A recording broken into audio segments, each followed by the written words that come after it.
የምፈልገው ይፍታልኝ። አሁን ይልሽ ችግሩ የአባትሽ ብቻ ሳይሆን አንቺ የማረጋገጫ ችግር አይተው እኔ አበባ ሰጥቼ አላውቅም። አበባ ስጥሽ ፍቅሬና ምን ቢሆንሽ መውደድን እንዳሆን ልስፈልሽ አንቺ አላወቅሽልኝ ብቻዬን ጅል ነው እኮ መስላችሁ ፋዘርሽ እንዲህ ሲያዩኝ፣ ግን ቁም ነገር እንዳለኝ ንገራቸው። ገባሽ? አሁን ምንድነው 90% ቁም ነገር ነው፣ 10% መጃጀል ኖርማል። እዚህ ሲወጣት ባህሪ ጋር ብለሽ ይዋው በጣም ይሄ ከመኪና ይበልጣል። ባይዘውኝ ገባሽ? መኪና ለሰራሽበት ነው፣ አብረሽ ላደግሽበት ነው። ይሄ ግን አብረሽ ምን ለምን ቪዲዮ ምናምን እየበዛዛችሁ ነው ማሻአላ። ያሻለ ቲክቶክ ላይ ብዙ የተቆራረጠ ይመጣልኝ ነው። መቀናቱ ነው መቀናቱ ነው። ምን አስቀነኝ? ምን በጥፊ ረዳታ ወይኔ በላቸው በጣም የሚያስቀና ነገር ምን ነው አላ እንዴት ወይ እኔ ተቆምጣ አይመስልም ነው። ኦኬ በጥፊ የተመታውን ፓርት ብቻ ነው ያየሽው? እኔ ቲክቶክ ላይ እየመጣልኝ ያየሁት እሱ ነው። ሸረኛ ቢሸረኝ ፍልቀስር ማለት ነው። ሸረኛ ስለ ሸረሸሩ ነው። አሰላሙ አለይኩም ወራህመቱላሂ ወበረካቱ። ሰላም ውድ ቤተሰቦች እንዴት ናችሁ? ደህና ናችሁ ወይ? እንግዲህ ኢሳምና ኢክራም በአዲስ መጥተዋል። እንግዲህ የመስማማትን መንገድ ይዘው ይመጣሉ ብለን ነበረ። ይዘው አልመጡም። እንግዲህ አበባ ተሰጣት። አያችሁ ወይ? አበባ ሲሰጥ እንደዚህ ነው። እንዳንተ ኢሳም ትልቅ ችግር አለበት ወላሂ። አበባ ሲሰጥ እንደዚህ ነው። ብድግ ብለህ በክብር በርከክ ብለህ በቃ ተወጅኛለሽ ወይ ምናምን ነው እኮ የሚባለው። እንደዚህ ነው እንደሚሰጠው። በቃ አንተ ምንም መስሎ ስላልሰጣሃት ቁጭ ብድግ ስላላልክላት እሷም ደግሞ ምንድነው ያደረገችው? ቁጭ ብላን የተቀበለች። እንደውም ስትቀበልህ ምንም እንዳልመሰላት ምንም እንዳልደነገጠችበት አበባው ማለት ነው። ይሄን የመሰለ አበባ እንግዲህ ሲሰጥ ለሰው ልጅ በክብር ነው መሰጠት ያለበት። በቃ እኛ የምናውቀው እንደዚያ ነው።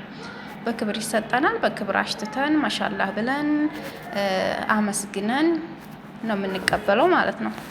እና አንተ እኮ ዝም ብለህ ነው እንደሆነ ነገር አለ አይደለ? ዝም ብሎ የሚሰጥ እንደዚያ ነገር። እሷም ታዲያ ምንም አልመሰላት። አስሬስ በቃ ምንም አልመሰላት። አሽትችው እንጂ አላት እንጂ ደግሞ አሽትችው እንጂ እኔ አበባ እኮ ምናምን አለች። ደግሞ እሷ እንደገና ሸተተ አበባ ነው የሚለው ምናምን አለችው። እና ምንም እንዳልመሰላት ኢሳም ውስጧ እንደሌለ ነው እኛ የምንረዳው ማለት ነው። ከዚህ ቪዲዮ እኔ የተረዳሁት ኢሳም ውስጧ እንደሌለ፣ በቃ ምንም እንደሌለ፣ የኢሳም ምንም ነገር እንደሌለባት እንግዲህ ልቧን ፍቅሯም ያለው ወደዛኛው ሰውዬ እንደሆነ ነው። ሌላው ነገር ደግሞ ሰሞኑን ይዛችኋል ከፈቂሃ ጋር ነው እያለችው ነበረ። የሚያስቅ ቪዲዮ ነው የሰሩት ነበረ። መቀናቱ ነው ወይ? ከዚያ ምን መቀናቱ ነው ወይ አላት። ኧረ ምን ቀናለሁ ስለ በጥፊ ስለተመታ ነው። በጥፊ መመታቱንም አይታለ እየተቆራረጠ እና ይከታተላሉ ማለት ነው። ይተያያሉ። ቪዲዮአቸውን እኮ ውሸታቸውን ነው እንጂ የፍቅር ነው አላት። የፍቅር ነው ፈቂሃዬ የመታችኝ የፍቅር ነው እና መቅናትሽ ነው ወይ ምናምን እንዴ? እሱም እኮ ልቡ ብዙም አይደለም ለኢክራም። ልቡ እኮ ያለው ፈቂሃ ጋ ነው ሰውየው። ኢሳም ተብየው እኮ ፈቂሃ ጋ ነው። ኢክራምም ደግሞ ሌላ ሰው ጋ ነው ያለችው። በቃ አዲሱ ባል ጋ ነው። እና መኪና ደግሞ የሰጣት ለካ እናንተ እኔ እኮ ሊያገባት እንደ ሚስትነት ምናምን በቃ አድርጎ መስሎ የነበረ መኪና ይገዛላት። ለካ መኪና የተገዛላት አብራ ስለሰራችና አብረው ስለተለወጡ ብዙ ገቢ ስላገኙ ስላሳደገችው ሀብታም ስላደረገችው ነው የገዛና የሰጣት ስጦታ ነው። ለአባቷ መኪና ገዝቶልኝ ይሄ ስጦታ ከብዶኛል፣ መኪናውንም ውሰድ ብለው እምቢ ብሎኛል ነው ያለችው ለአባቷ ራሱ ማለት ነው ልጅቷ ኢክራም። እና ስጦታ እንደተሰጠች አሁን ደግሞ ተናገረ። አሁን ደግሞ ይሄን አበባ የምሰጥሽ ከመኪናው በላይ በጣም የሚበልጥ ነው ብለህ ነበረ እና ከመኪናው በላይ ይህ አበባ ይበልጣል ብለህ ካሰብክ ልክ ብድግ ብለህ በስነ ስርዓት ተንበርክከህ ብትሰጣት እሷን በክብር ትቀበልህ ነበረ። አጥፍተሃል እኮ እዚህ ጋር ማለት ነው። ወንዶች እንደዚህ አድርጉ። ወንዶች አሁን እሱን አይታችሁ ቁጭ ብላችሁ ዝም ብላችሁ እንቺ እንዳትሏል ለምወዷት ሴት በቃ አንድ ኢክራም ነው የምትሆንባችሁ። ምንም እንኳን ነገሩ ያህል ኢክራም ኢሳም ውስጧ ቢኖር ኖሮ ተቀምጦም ሆነ ተኝቶም ሆነ ቢሰጣት በቃ ሰጠኝ ብላ ልቧ ተደስቶ ማሻአላህ ብላ በስነ ስርዓት አሽትታ ታመሰግነው ነበረ። ግን ምንም አልመሰላትም እሷ። ሁለቱም ተናንቀዋል። በቃ ሁለቱም ተናንቀዋል። ችላ ችላ ተባብለዋል ማለት ነው። ውስጣቸው ውስጥ ምንም ነገር የለም። ኢክራም ደግሞ 3 ሰው ሆናችሁብኝ በህይወቴ ውስጥ 3 ሰው ሆናችሁብኝ በውስጥ ያላችሁት እያለ ነው እንግዲህ 3 ሰው ማለቷ ምንድነው? አባቷና አዲሱ ሰውዬ ይሄ ኢሳም ማለት ነው። እንግዲህ ማንኛቸውን መርጣ ማንኛቸውን እንደምትጥል ግራ ተጋብታለች። እንዲህ አይነቱ ስብስብ ነገር በህይወታችሁ ነገሩ ያህል ሁላችንም በሴቶች ላይ ያለ ነገር ነው። ያም እናግባሽ ይላል፣ ያም ትዳር ፈላጊ ይጠይቀናል፣ ደግሞ ያኛውም እናግባሽ ይለናል። እንግዲህ ይሄ ማማረጥ ያለ ነው። 3ም 4ም 5ም ሊኖር ይችላል በህይወታችን ውስጥ። ግን ማንኛው ይሻለናል እያልን አልተንታታንም? ትንታታላችሁ። ይሄ ድርዬ ነው፣ ይሄ ምን ሊሰራልኝ እንላለን። ይሄ ደግሞ ምን ወይ ቃሚ ነው፣ ጫሽ ነው፣ ምን ይሰራልኛል? ይሄ እኮ ስራ አይሰራም። ይሄኛው ግን ጎበዝ ነው፣ ከዚህ ጋር ቢሆን ይሻለኛል፣ ከዚህ ጋር ቢኖር ይሻለኛል፣ ጎበዝ ነው፣ ይሰራል። ይሄኛው ደሃ ነው ወይንም ምንም የለውም እንላለን።